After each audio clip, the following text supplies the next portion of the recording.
अलैकुम वरहमतुल्लाहि वबरकातुहू। जागते पे हो इंशाअल्लाह,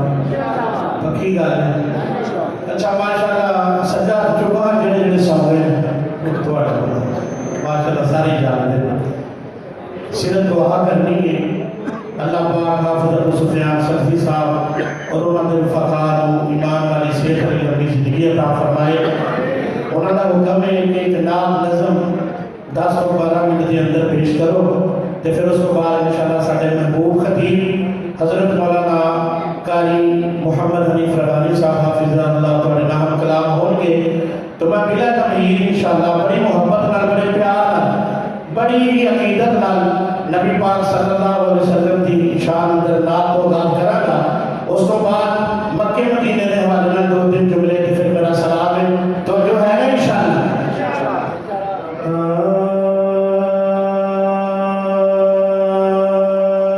दिला में टिकाना मेरे मुस्तफा दा ऐसे गल बननी ये गल बननी जिदे सीने तो नबी पाक का प्यार जरा सजा चुको माशाअल्लाह माशाअल्लाह सजा चुको माशाअल्लाह। लो हुन मैं जुमला पेश करना है एरी सजा जरा आगे सुभान अल्लाह करा भाई साहब पढ़ो दिला में टिकाना मेरे मुस्तफा दा दिला में टिकाना मेरे मुस्तफा दा दिला में टिकाना दिला में टिकाना मेरे मुस्तफा दा हर उम्मती दीवाना मेरे मुस्तफा दा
दुनिया दे केड़े कम आए असी दुनिया दे केड़े कम आए जे मक्का ना मदीना वेखिया कसमें एदा मोल मेरे अल्लाह ने पाना है लेकिन तुसा सिर्फ मोहब्बत किने करनी है जेदे सीने अंदर मक्के पाक मदीने दा प्यार है तुसी सिर्फ सुभान अल्लाह मोहब्बत का कहना तवज्जो नाल असी दुनिया दे केड़े कम आए असी दुनिया दे केड़े कम आए जे मक्का ना मदीना वेखिया असी दुनिया दे केड़े कम आए असी दुनिया दे केड़े कम आए जे मक्का ना मदीना वेखिया